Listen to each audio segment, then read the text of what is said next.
This is Gordon Corman's Restart, Chapter 11, Aaron Hakimian.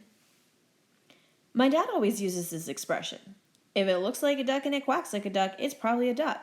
Well, that isn't always true. It looks like Ambrose and it talks like Ambrose, but no way that's Ambrose. How can a person be so different just because he fell on his head? Okay, so he's sidelined from football. Nothing you can do about some dumb doctor's orders. And amnesia. That's pretty out there, although Wikipedia says it's real.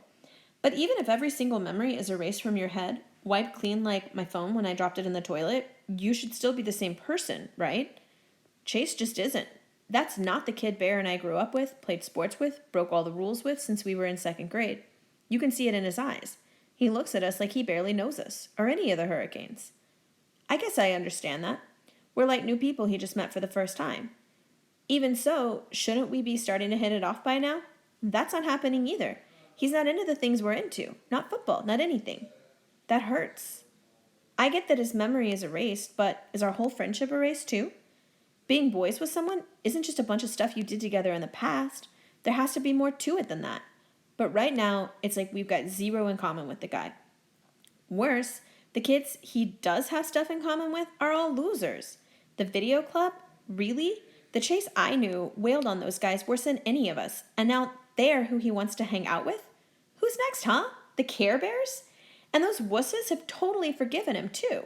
Except Shoshana, for obvious reasons. I wonder if he's figured that out yet. The big question is this. Is the old Ambrose trapped in there somewhere waiting to realize what a dork he's being and get back to normal? Or is this new nerd-loving Chase the only Chase there's going to be from now on? That's a pretty big deal. And not just because we're supposed to be boys. He has something that belongs to all three of us. Something important.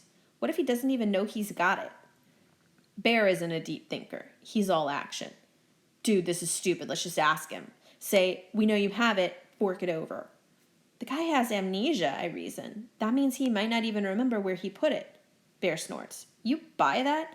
Trust me, he remembers just fine. That thing's valuable. He's faking all this amnesia stuff so he can keep it for himself.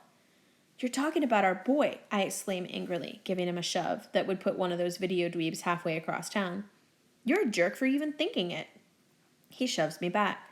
Then you're the jerk because I know you're thinking it too. But I'm not thinking it. Honestly, if Chase is just punking us all with this amnesia stuff, that would be better. If tomorrow he says, fooled you, I might be ticked off for a day or so, then I'd shake his hand for putting one over on us.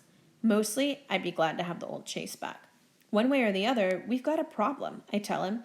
If we face him with it, and he honestly doesn't remember, then we've just confessed to a guy who isn't really our friend anymore. Big deal.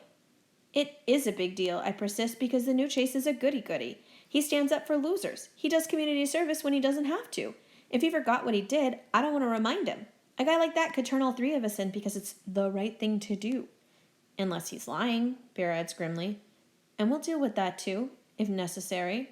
We'll just have to wait and see. There's nothing more frustrating than trying to squeeze the truth out of someone when you can't let him know what you're trying to get him to say. I'm a plain guy. I like plain talk. But in this case, it's too dangerous.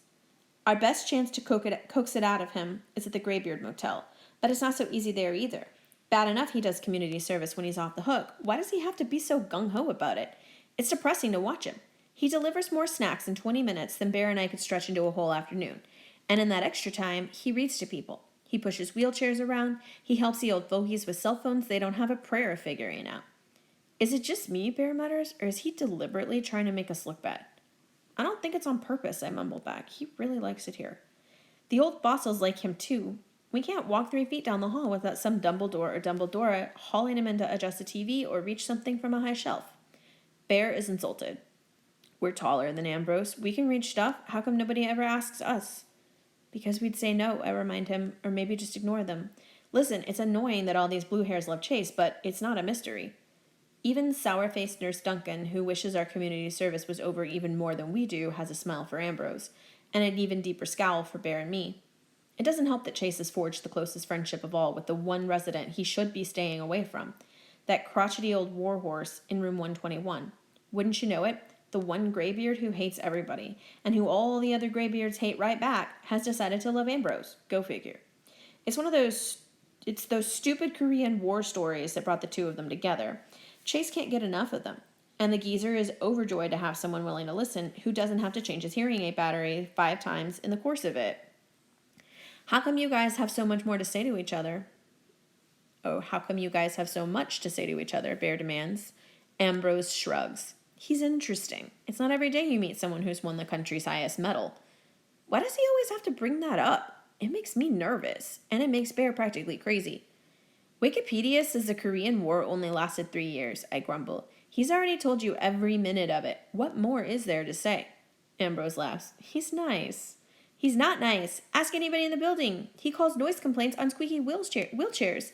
He yells out spoilers on movie night.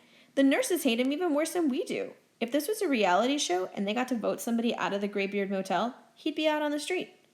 But Chase gets called away to wheel Mrs. Berkland to her weekly canasta game, as if one of the orderlies couldn't do it.